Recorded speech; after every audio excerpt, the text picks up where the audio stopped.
Well, hello there. This is Skip McCoy with Riversoft University.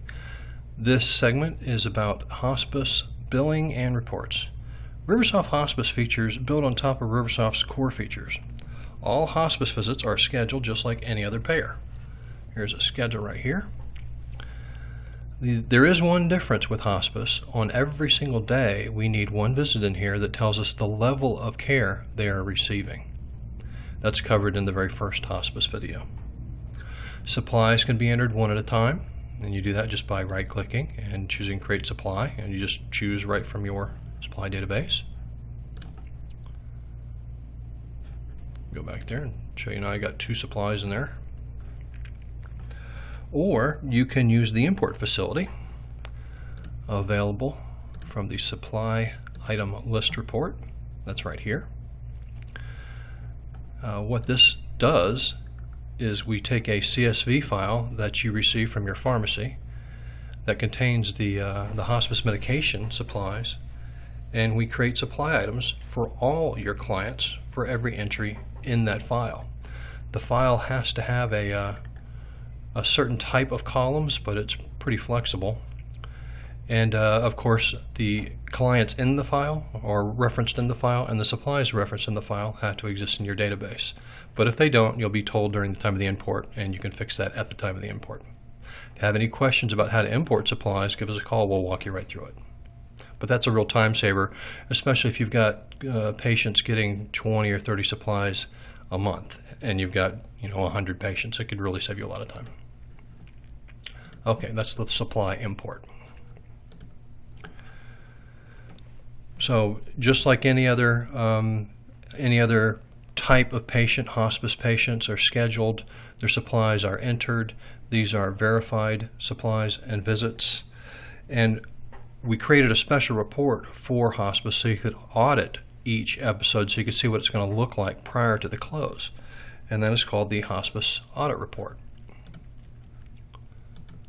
And what you do is if you're about to bill, let's say June, you'll enter June's date range in here,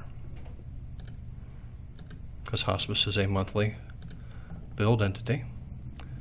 Choose your office, refresh the list, and I'm going to get a list of all the benefit periods that fall during this date range. This list is going to tell me who's discharged, so I can make a smart decision of which one of these things I actually want to audit. Well, this is discharged prior to 6/1, so I don't need to worry about that. Here's one I need to worry about. And here, here, here, here, here, and here. Okay, so let's see what the audit report looks like. Okay, so this is for Ronald Bramham, and it's going to tell me he is discharged, but it gives me all the visits in the schedule, his level of care visits and his actual visits. And what I'm looking for in the audit report is to make sure that each day during his episode, during his benefit period that I'm billing for, there is a level of care.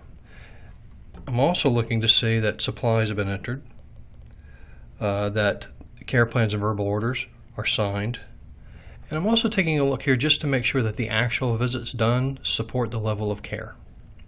And this one looks good, so I just go on to the next one. Next one. And if everything looks good, I'm done with my verification for hospice. If I found anything that looked fishy, wrong, or I didn't have a mail date, I can go fix that prior to the close and the billing. Okay.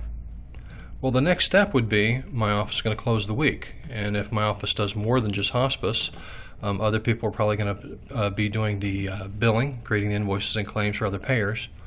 And as soon as they close the week, what I'll be doing is I'll be billing hospice. So I do this by this button right here. We bill hospice by calendar so we can keep a tight hold on when we actually want to bill a period. So I'm going to bill this period right here, April. Create invoices. It's going through right now. Okay, and these are my unbilled items. So the very next thing I do, I'd also get a list of things that were invoiced up here, but I don't have anything that's ready to be invoiced. I've already invoiced everything for April. These are my unbilled items. Any problems I'd see here, I'd go resolve, and then I'd create invoices again as needed. And that would be my job as a monthly biller, is not just billing the last month of service, but rebilling any previous months that needed to be billed and resolving any problems. Okay, once invoices have been created, the next step would be creating an 837 file. This works the same way as any other payer. I'll just go in here, choose my payer, back this up a little bit so I can get some data. And the way you build an 837 file is highlight the claims that you want to send and create your file. There's files going right there in your claims transmission folder. And then you'd send that 837 file to your hospice payer. Okay. At that point, not only would you send your 837 file to the hospice payer, but you'd pick up any 835s they had for you, remittance files, and you'd process those. You process those so that the proper payments are entered into the system so we can do a bank reconciliation, and at the same time, cash is applied that relieves your aging. That's all done for you automatically by processing the 835. Okay, there's another report we built specifically for hospice. It's a type of census report, but it's specifically for hospice. And we just call it the Hospice Patients Report. I'll show you what that looks like. Okay, it gives a list of the patients that had benefit periods during the date range you entered. It'll give you the date of birth, the start of care, the begin and end of the benefit period, length of the benefit period, their current status and length of stay, if they've been discharged, for what reason they've been discharged, and then it gives you their level of service days, their payer, their cost per day per visit, cost per day, mileage, and then total cost. And at the very end, there's some really nice statistics. And this, of course, as hospice changes, so does this report.